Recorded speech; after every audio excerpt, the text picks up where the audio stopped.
एकादशी का व्रत प्रत्येक भक्त को रखना चाहिए। ये 15 दिन में एक बार पड़ती है और 15 दिन में एक बार, अर्थात महीने में दोनों पक्ष में एक बार। हम लोग 14 दिन खूब जम के भोजन करो, खूब रबड़ी मलाई खाओ, लेकिन एकादशी को व्रत रखो। इससे क्या होता है कि जितने भी हमारे शरीर में विकार होते हैं, हम उन सब विकारों से मुक्त होते हैं। और भगवान की एकादशी बहुत फलदायिनी है, बहुत कृपादायिनी है। आप कोई व्रत करो ना करो, लेकिन एकादशी का व्रत आपको अवश्य करना चाहिए। ये बहुत विशेष व्रत है। कुछ भगत ऐसे भी होते हैं कि जो साल भर में 50 व्रत करते हैं पर एकादशी का व्रत नहीं करते। आप एकादशी का व्रत अवश्य कीजिए, इससे बहुत आपको फायदा होगा, क्योंकि हम फायदे के लिए ही आजकल सब कुछ करते हैं। अरे आप कीजिए तो सही, किसी भी तरह से कुछ कीजिए तो सही।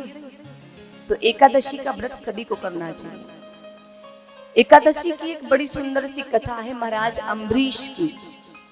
आप लोग महाराज अम्बरीश का नाम जानते होंगे। भगवान श्री कृष्ण कन्हैया के, भगवान नारायण के बहुत बड़े भक्त थे और चक्रवर्ती सम्राट थे अम्बरीश जी महाराज। लेकिन सम्राट होने के बाद भी उनके मन में कोई अहंकार नहीं था। वो पूरे वर्ष की जितनी भी एकादशी पड़ती थी, प्रत्येक एकादशी का वो निर्जला व्रत रखा करते थे। निर्जला, ना जल ना अन्न। एक बार क्या हुआ कि राजन ने एकादशी का व्रत रखा, तो उसी दिन शाम को व्रत सुंदर प्रकार से रखा। और कहते हैं कि जैसे कल एकादशी का व्रत है तो परसों इसका क्या होगा, पारण। तो राजा अम्बरीश व्रत रखे और पारण के दिन राजा के यहाँ ऋषि दुर्वासा पधार गए। ऋषियों में सबसे क्रोधी स्वभाव के कौन? दुर्वासा ऋषि। कब मूड खराब हो जाए, कब वो श्राप दे दे, कुछ नहीं पता। आज पधार गए। अब राजन के पारण का दिन है।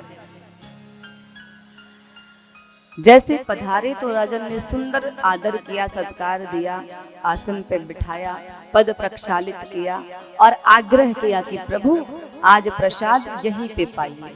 बोले ठीक है राजन, आप व्यवस्था बनाइए, मैं जरा स्नान करके आता हूँ, संध्या वंदन करके आता हूँ। ठीक है।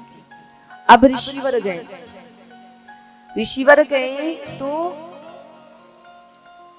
संध्या वंदन करने गए, उनकी समाधि लग गई। और जो समाधि लगी तो समय का ज्ञान ही नहीं रहा, कब सुबह से शाम होने को आई। और इधर क्या हो रहा, इधर समस्या ये है कि जो पारण का समय है नियत, वो बीता जा रहा है। नहीं पारण करते हैं तो एकादशी का व्रत नष्ट हो जाएगा, और जो पारण कर लेते हैं तो महात्मा का अपमान होगा। हमारे यहाँ जब कोई अतिथि आता है तो हम कहते हैं कि अतिथि देवता का रूप होता है। हमारे यहाँ कोई आता है तो हम बिना उसको भोजन कराए स्वयं नहीं करते। कहते हैं भाई जो रिश्तेदार आए हैं, जो अतिथि आए हैं, उनको पहले भोजन पवा दीजिए तो हम लोग पाएंगे। ये नियम है। आज राजा भी इसी धर्म संकट में पड़े हैं। अब क्या करें? जब राजन ने देखा कि ऋषिवर नहीं आ रहे हैं तो राजन ने क्या किया, गंगा जल लिया। निर्जला व्रत था तो गंगा जल को लिया और ले करके पान करके व्रत का पारण किया। इधर जब ऋषिवर की आंख खुली तो उन्होंने देखा कि भाई बड़ा विलंब हो गया। महाराज अम्बरीश ने निमंत्रण दिया है, चलना चाहिए। आए, महाराज ने आसन लगाया और आसन जब लगाया बैठे, जैसे ही प्रसाद आया पास में, वैसे अपनी योग दृष्टि से देखते हैं तो उन्होंने देखा कि अम्बरीश ने तो मेरे आने से पहले ही जल का पान कर लिया, पारण कर लिया।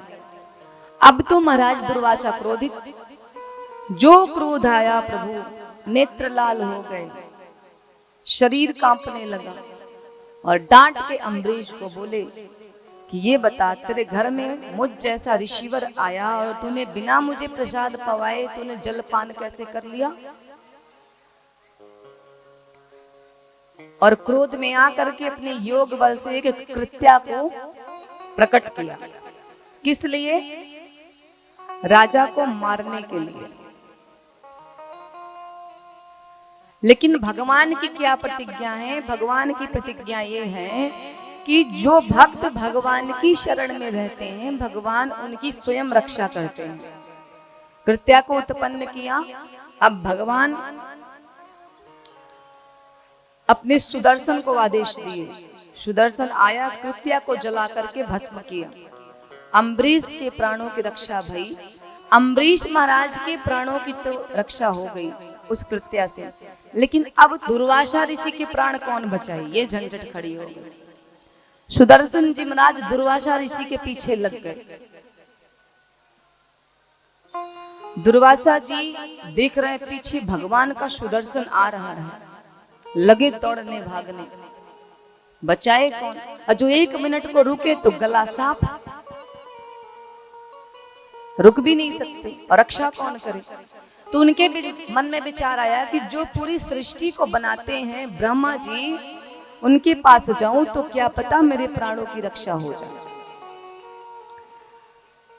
भागते हुए गए ब्रह्मा जी के पास, बोले मुझे बचाओ, मुझे बचाओ। ब्रह्मा जी ने कहा किससे बचाऊं?